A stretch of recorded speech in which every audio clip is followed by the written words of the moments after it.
Shalom, selamat malam, selamat Hari Paskah untuk sahabat GPIB.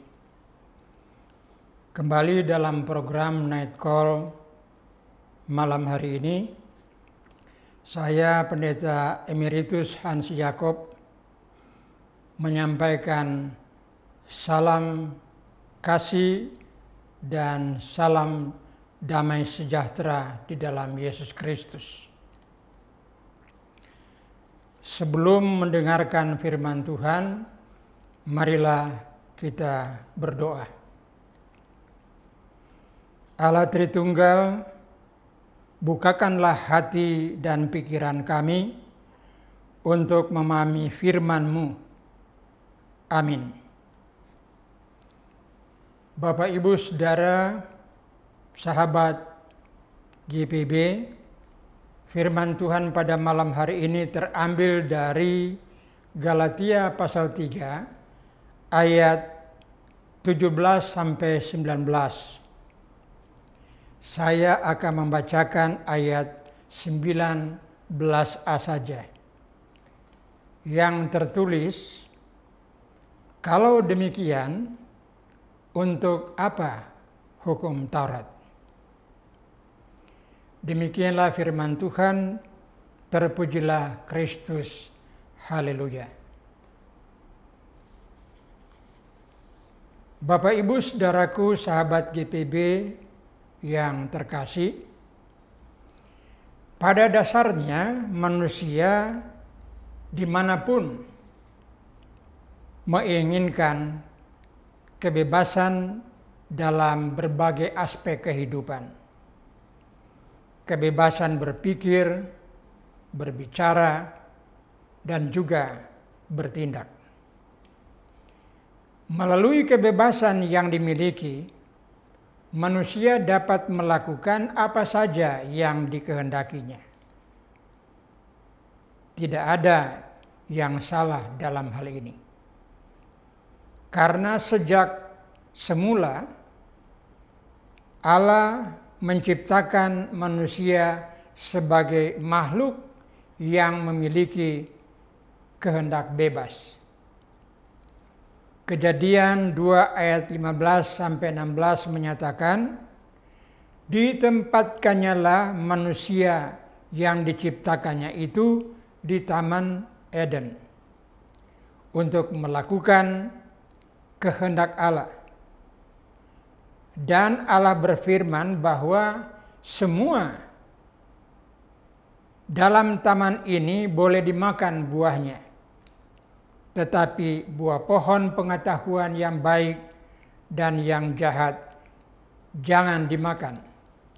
Sebab pada saat engkau memakannya, engkau akan mati. Melalui ayat ini, Tuhan mau menegakkan dan menegaskan bahwa kebebasan yang dianugerahkan oleh Allah kepada manusia adalah kebebasan yang bertanggung jawab. Kebebasan yang harus berjalan sesuai dengan kehendak Tuhan. Sebab jika tidak demikian, kebebasan itu akan kebablasan. Dan agar kebebasan itu tidak kebablasan, diperlukan petunjuk atau aturan. Jika kebebasan itu dilaksanakan sesuai dengan kehendak Tuhan, itu adalah wujud dari ketaatan.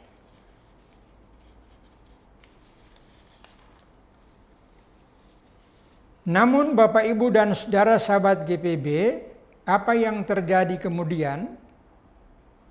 Manusia pertama yang diciptakan Tuhan tersebut jatuh ke dalam dosa karena ketidaktaatan mereka kepada Tuhan yang menyelamatkan.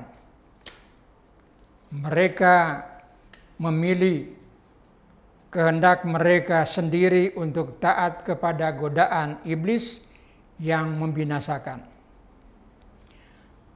Hal inilah yang merasuk dan yang merusak hubungannya dengan Allah dan sesama.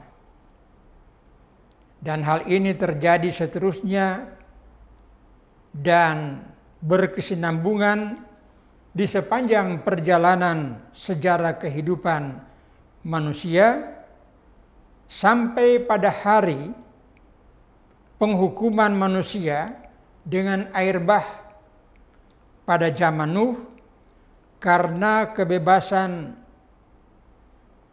berbuat dosa yang tidak bisa ditolerir oleh Allah. Hanya Nuh dan keluarganya yang diselamatkan oleh karena mereka tetap taat dan setia kepada Allah. Selanjutnya, sesuai perjalanan waktu, Allah memilih Abraham yang karena imannya taat dan setia kepada Allah untuk menjadi role model, contoh, teladan bagi semua orang beriman. Kepadanya dan kepada keturunannya Allah menyampaikan janji berkat dan keselamatan kepada seluruh umat manusia. Kemudian karena kasihnya kepada umatnya, Allah memilih Musa untuk membebaskan bangsa Israel dari perbudakan di Mesir dan memberikan kepadanya Taurat yang berisi 10 hukum Tuhan. Taurat berfungsi untuk menunjukkan dosa dan pelanggaran manusia, menuntun dan mengantarkan umat manusia kepada Yesus Kristus sebagai penebus dosa dan juru selamat umat manusia.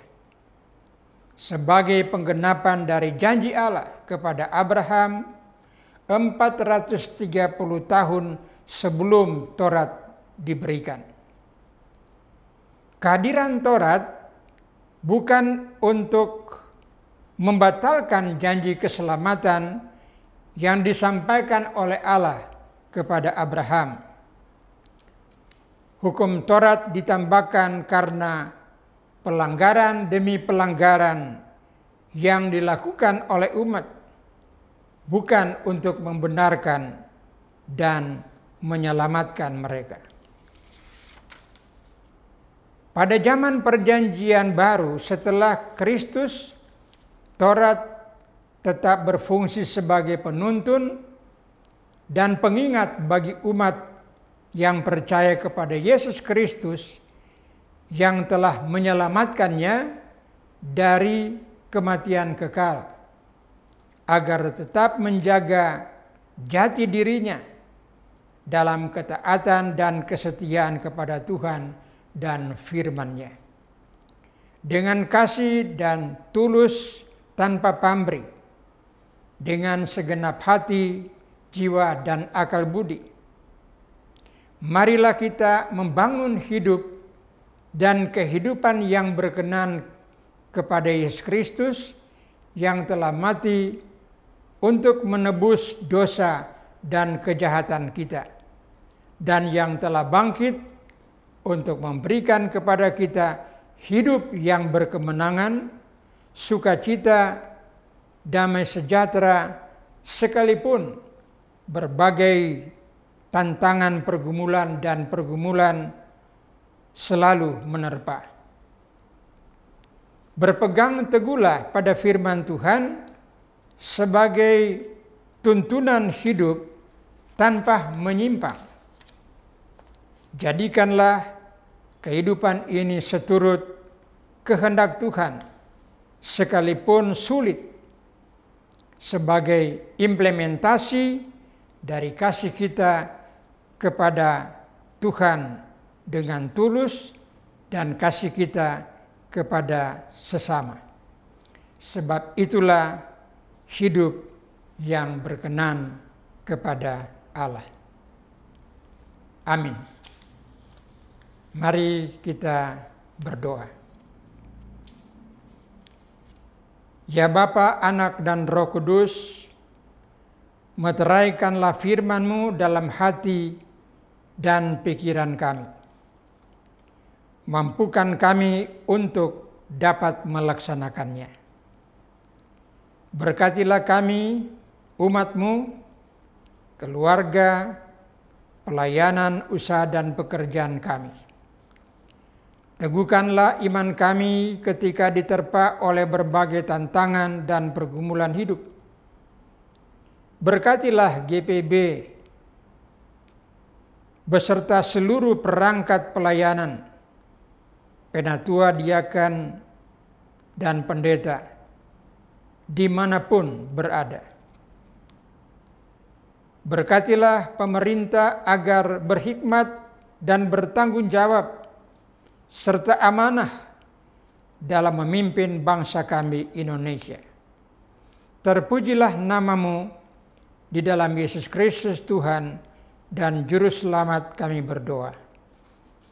Amin. Sahabat GPB yang terkasih dalam Kristus, demikianlah perjumpaan kita. Selamat malam, selamat beristirahat. Tuhan Yesus memberkati.